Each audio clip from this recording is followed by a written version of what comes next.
Hi മക്കളെ, നമസ്കാരം. പരീക്ഷയ്ക്ക് മലയാളം പരീക്ഷയിൽ ആകെ 40 മാർക്കിന്റെ ചോദ്യങ്ങളിൽ 34 മാർക്ക് മാറ്റി വെച്ച് കഴിഞ്ഞാൽ ബാക്കി 6 മാർക്കിനും ചോദിക്കാൻ സാധ്യതയുള്ള ആ പ്രധാനപ്പെട്ട ചോദ്യം നമുക്കെന്താണ്? കഥാപാത്ര നിരൂപണം തയ്യാറാക്കുക എന്നുള്ള ചോദ്യമാണ്. വ്യത്യസ്ത പാഠഭാഗങ്ങളിൽ നിന്ന് വ്യത്യസ്ത കഥാപാത്രങ്ങളെ പല സമയങ്ങളിലായിട്ട് ചോദിച്ചായിട്ട് നമുക്ക് കാണാം. അതിൽ പ്രധാനപ്പെട്ട കഥാപാത്ര നിരൂപണങ്ങൾ നമ്മൾ എന്ത് ചെയ്യുന്നു? ഇവിടെ ഈ വീഡിയോക്കകത്ത് പരിശോധിക്കുകയാണ്. ഇന്ന് നമ്മൾ പരിശോധിക്കുന്നത് മോൺസിഞ്ഞർ, നമ്മുടെ മെത്രാൻ എന്ന് പറയുന്ന കഥാപാത്രത്തെക്കുറിച്ചുള്ള നിരൂപണം തയ്യാറാക്കാനാണ്. ഏത്? പാവങ്ങൾ എന്ന പാഠഭാഗത്തിലെ ശക്തമായിട്ടുള്ള കഥാപാത്രമായി കടന്നു വന്നിട്ടുള്ള മോൺസിഞ്ഞർ എന്ന കഥാപാത്രത്തെ ഇന്ന് ഈ വീഡിയോക്കകത്ത് എന്ത് ചെയ്യുന്നു? നമ്മൾ നിരൂപണം ചെയ്യുന്നു, പഠനത്തിന് വിധേയമാക്കുന്നു. എല്ലാവർക്കും ഈ യൂട്യൂബ് ക്ലാസ്സിലേക്ക് സ്വാഗതം. ഞാൻ നിങ്ങളുടെ സ്വന്തം എജുപോർട്ടിനൊപ്പം ജയ്സൽ സാർ എന്ത് ചെയ്യുന്നു? ക്ലാസ് എടുക്കുന്നു. കഥാപാത്ര നിരൂപണം തയ്യാറാക്കുക, മോൺസിഞ്ഞർ. ഇവിടെ നമ്മൾ തുടക്കത്തിൽ കയറ്റി വെക്കേണ്ടത്, തുടക്കത്തിൽ എഴുതി ചേർക്കേണ്ടത് നമ്മുടെ വിക്ടർ ഹ്യൂഗോവിന്റെ പാവങ്ങൾ എന്ന നോവലിലെ ഒരു ശക്തമായ കഥാപാത്രമാണ് മെത്രാൻ എന്നെന്ത് ചെയ്യുക? കൂട്ടിച്ചേർക്കുക. എന്നിട്ട് മഹാമനസ്കനായ മെത്രാൻ രാങ്ങിന്റെ പൂർവ്വചരിത്രം ഒന്നും കേൾക്കാതെ അയാൾക്ക് അഭയം നൽകി. രാങ് എന്ന കള്ളന്റെ പൂർവ്വകാല അവസ്ഥകൾ ഒന്നും മനസ്സിലാക്കാതെ മെത്രാൻ എന്ത് ചെയ്യുന്നു? അദ്ദേഹത്തിന് അഭയം നൽകുന്നു. ഒരു സുഹൃത്തിനോടെന്ന പോലെ പെരുമാറി മത അധ്യക്ഷനും സർവജന ആരാധ്യനുമായ മെത്രാൻ നീചനായ ഒരു ജയിൽ പുള്ളിയെ സ്വീകരിച്ച് സൽക്കരിക്കുക.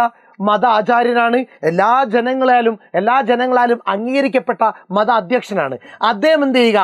വെറും നീചനായ 19 കൊല്ലക്കാലം ജയിലിൽ കിടന്ന ആളെ എന്ത് ചെയ്യുക? സൽക്കരിക്കുക. എന്നിട്ട് പുറം തിണ്ണയിൽ പോലും കിടക്കാൻ ഇടം കിട്ടാത്തവന് നല്ല ശയ്യോപകരണങ്ങൾ കൊടുക്കുക. പുറത്തൊന്നും കിടന്നുറങ്ങാൻ ഒരവസരം ലഭിക്കാത്ത ഒരാൾക്ക് എന്ത് ചെയ്യുക? കിടക്കാനുള്ള ഒരു മണിമഞ്ചം തന്നെ ഒരുക്കി കൊടുക്കുക. രാങ് ഇതൊക്കെ കണ്ടപ്പോൾ ആശ്ചര്യപ്പെട്ടു.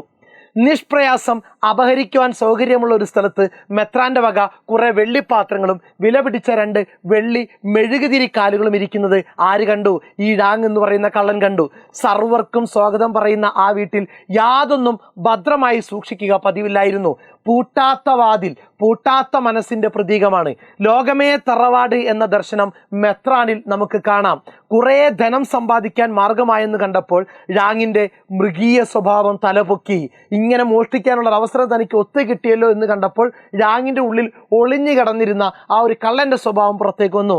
മനസാക്ഷിയുമായി കുറേ നേരം മല്ലടിച്ചതിന് ശേഷം അത് മോഷ്ടിക്കണോ വേണ്ടയോ എന്ന മുകളിൽ ഒരുപാട് മനസ്സുകൊണ്ട് എന്ത് ചെയ്തു?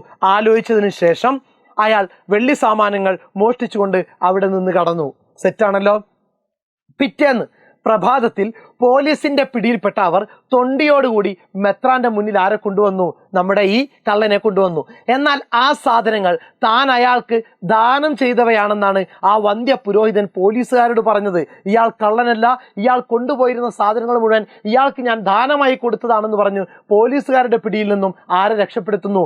രാങ്ങിനെ രക്ഷപ്പെടുത്തുന്നു. മാത്രമല്ല അവിടെ ഉണ്ടായിരുന്ന 2 വെള്ളി മെഴുകുതിരി കാലുകൾ കൂടി കൊണ്ടുപോകാനും അയാളോട് പറഞ്ഞു. പോലീസുകാരുടെ മുന്നിൽ വെച്ച് ഇതുകൂടി ഞാൻ നിങ്ങൾക്ക് തന്നതാണല്ലോ, ഇതെന്തേ നിങ്ങൾ കൊണ്ടുപോകാൻ ഞാൻ ചോദിക്കുന്ന സമയത്ത് രാങ്ങിന്റെ നിരപരാധിത്വം പോലീസുകാരുടെ മുന്നിൽ അടിയുറപ്പിക്കുകയായിരുന്നു ആര് ചെയ്തത്? മെത്രാൻ ചെയ്തത്. രാങ്ങിന് മെത്രാൻ നൽകിയത് സത്യസന്ധതയുടെയും മനുഷ്യ സ്നേഹത്തിന്റെയും മെഴുകുതിരി കാലുകളാണ്. മെത്രാൻ രാങ്ങിനെ തുടർന്ന് അരികിൽ വിളിച്ച് സൗമ്യമായി പറഞ്ഞു, ഒരു സത്യവാനായിരിക്കുവാൻ ഈ ക്ഷണം ഉപയോഗപ്പെടുത്തുമെന്ന് നിങ്ങൾ പ്രതിജ്ഞ ചെയ്തിട്ടുള്ളത് മറക്കരുതേ. ഒരിക്കലും എന്ത് ചെയ്യരുത്? മറക്കരുത്. തൻ്റെ പ്രതികരണത്തിലൂടെ രാങ്ങിൽ നന്മയുടെ വഴിയിലേക്ക് തിരിയാനുള്ള പ്രതിജ്ഞ എടുത്തിട്ടുണ്ടാവുമെന്നും ഈ തിരിച്ചറിവ് ദ്രുതഗതിയിൽ നടക്കുമെന്നും മെത്രാൻ കരുതുന്നു. സ്നേഹം, ദീനാനുകമ്പ, ക്ഷമാശീലം മുതലായ ഗുണം കൊണ്ട് സകലരുടെയും സ്നേഹപാത്രമായ ഒരു ഉത്തമ മനുഷ്യനായിരുന്നു നമ്മുടെ പാവങ്ങൾ എന്ന പാഠഭാഗത്തിലെ മോൺസിഞ്ഞർ, മെത്രാൻ എന്ന് പറയുന്ന കഥാപാത്രം. സെറ്റാണല്ലോ. 2 തവണ ഈ വീഡിയോ ഒന്ന് കേട്ടു നോക്കുക. പിന്നെ ഈ ഉത്തരം നിങ്ങൾ എന്ത് ചെയ്യില്ല? മറക്കൂല. കൃത്യമായിട്ട് പരീക്ഷ പേപ്പറിൽ എഴുതുന്ന സമയത്ത് ഉത്തരം നിങ്ങളുടെ പേനയുടെ തുമ്പിലേക്ക് എന്ത് ചെയ്യും? ഒഴുകി വന്നിരിക്കും. സെറ്റാണല്ലോ. ലൈക്ക് ചെയ്യാൻ മറക്കരുത്, കമന്റ് രേഖപ്പെടുത്താൻ മറക്കരുത്. സബ്സ്ക്രൈബ് ചെയ്യാത്തവരുണ്ടെങ്കിൽ എന്ത് ചെയ്യുക? ചാനൽ ഒന്ന് സബ്സ്ക്രൈബ് ചെയ്തേക്കുക. സെറ്റാണല്ലോ. അടുത്ത ക്ലാസ്സിൽ അടുത്ത കഥാപാത്ര നിരൂപണമായിട്ട് മാഷ് വരുന്നുണ്ട്. കാത്തിരിക്കുക. Okay, thank you.